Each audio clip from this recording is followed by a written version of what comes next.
Chapter 7 The Pointing of Duty. Anne leaned back in her chair one mild October evening and sighed. She was sitting at a table covered with textbooks and exercises, but the closely written sheets of paper before her had no apparent connection with studies or schoolwork. "What is the matter?" asked Gilbert, who had arrived at the open kitchen door just in time to hear the sigh. Anne colored and thrust her writing out of sight under some school compositions. "Nothing very dreadful. I was just trying to write out some of my thoughts, as Professor Hamilton advised me, but I couldn't get them to please me. They seem so still and foolish directly they're written down on white paper with black ink. Fancies are like shadows. You can't cage them. They're such wayward dancing things. But perhaps I'll learn the secret some day if I keep on trying. I haven't a great many spare moments, you know. By the time I finish correcting school exercises and compositions, I don't always feel like writing any of my own." "You are getting on splendidly in school, Anne. All the children like you," said Gilbert, sitting down on the stone step. "No, not all. Anthony Pye doesn't and won't like me. What is worse, he doesn't respect me. No, he doesn't. He simply holds me in contempt, and I don't mind confessing to you that it worries me miserably. It isn't that he is so very bad. He is only rather mischievous, but no worse than some of the others. He seldom disobeys me, but he obeys with a scornful air of toleration, as if it wasn't worth while disputing the point, or he would. And it has a bad effect on the others. I've tried every way to win him, but I'm beginning to fear I never shall. I want to, for he's rather a cute little lad, if he is a Pye, and I could like him if he'd let me." "Probably it's merely the effect of what he hears at home." "Not altogether. Anthony is an independent little chap and makes up his own mind about things. He has always gone to men before, and he says girl teachers are no good. Well, we'll see what patience and kindness will do. I like overcoming difficulties, and teaching is really very interesting work. Paul Irving makes up for all that is lacking in the others. That child is a perfect darling, Gilbert, and a genius into the bargain. I'm persuaded the world will hear of him some day," concluded Anne in a tone of conviction. "I like teaching, too," said Gilbert. "It's good training, for one thing. Why, Anne, I've learned more in the weeks I've been teaching the young ideas of White Sands than I learned in all the years I went to school myself. We all seem to be getting on pretty well. The Newbridge people like Jane, I hear. And I think White Sands is tolerably satisfied with your humble servant, all except Mr. Andrew Spencer.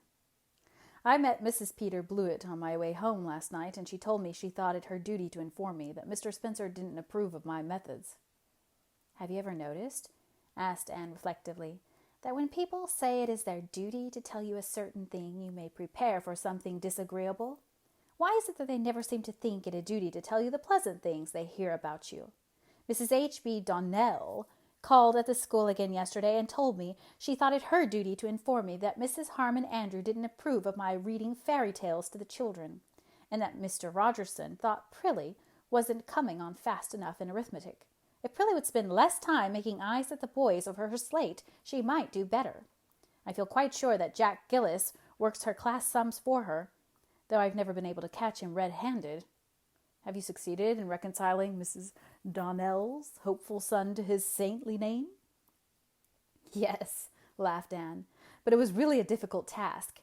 At first, when I called him St. Clair, he would not take the least notice until I'd spoken 2 or 3 times, and then when the other boys nudged him, he would look up with such an aggrieved air as if I'd called him John or Charlie and couldn't be expected to know I meant him. So I kept him in after school one night and talked kindly to him. I told him his mother wished me to call him St. Clair, and I couldn't go against her wishes. He saw it when it was all explained out. He's really a very reasonable little fellow, and he said I could call him St. Clair, but that he'd lick the stuffing out of any of the boys that tried it. Of course, I had to rebuke him again for using such shocking language. Since then, I call him St. Clair, and the boys call him Jake, and all goes smoothly. He informs me that he means to be a carpenter, but Mrs. Donnell says I am to make a college professor out of him." The mention of college gave a new direction to Gilbert's thoughts, and they talked for a time of their plans and wishes, gravely, earnestly, hopefully, as youth loves to talk, while the future is yet an untrodden path full of wonderful possibilities. Gilbert had finally made up his mind that he was going to be a doctor. "It's a splendid profession," he said enthusiastically. "A fellow has to fight something all through life. Doesn't somebody once define man as a fighting animal? And I want to fight disease and pain and ignorance, which are all members of one of another. I want to do my share of honest, real work in the world, Anne. Add a little to the sum of human knowledge that all the good men have been accumulating since it began. The folks who lived before me have done so much for me that I want to show my gratitude by doing something for the folks who will live after me. It seems to me that is the only way a fellow can get square with his obligations to the race." "I'd like to add some beauty to life," said Anne dreamily. "I don't exactly want to make people know more, though I know that is the noblest ambition, but I'd love to make them have a pleasanter time because of me, to have some little joy or happy thought that would never have existed if I hadn't been born." "I think you're fulfilling that ambition every day," said Gilbert admiringly. And he was right. Anne was one of the children of light by birthright. After she had passed through a life with a smile or word thrown across it like a gleam of sunshine, the owner of that life saw it, for the first time being, at least, as hopeful and lovely and of good report. Finally, Gilbert rose regretfully. "Well, I must run up to Macpherson's. Moody Spurgeon came home from Queen's today for Sunday, and he was to bring me a book a Professor Boyd is lending me.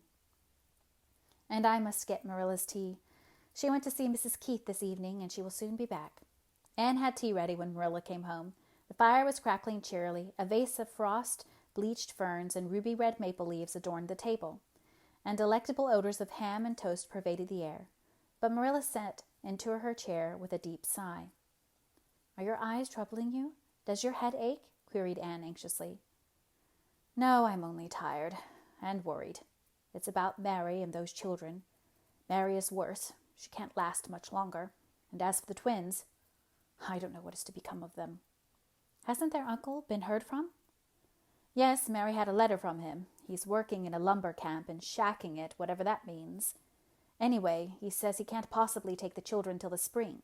He expects to be married then and will have a home to take them to. But he says she must get some of the neighbors to keep them for the winter. She says she can't bear to ask any of them. Mary never got on too well with the East Grafton people, and that's a fact. And the long and short of it is, Anne, that I'm sure Mary wants me to take those children. She didn't say so, but she looked it." "Oh," Anne clasped her hands, all athrill with excitement. "And of course you will, Marilla, won't you?" "I haven't made up my mind," said Marilla rather tartly. "I don't rush into things in your headlong way, Anne.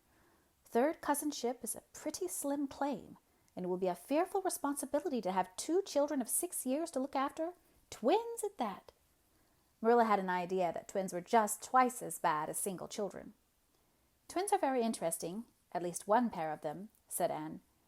"It's only when there are 2 or 3 pairs that it gets monotonous. And I think it would be real nice for you to have something to amuse you while I'm away at school."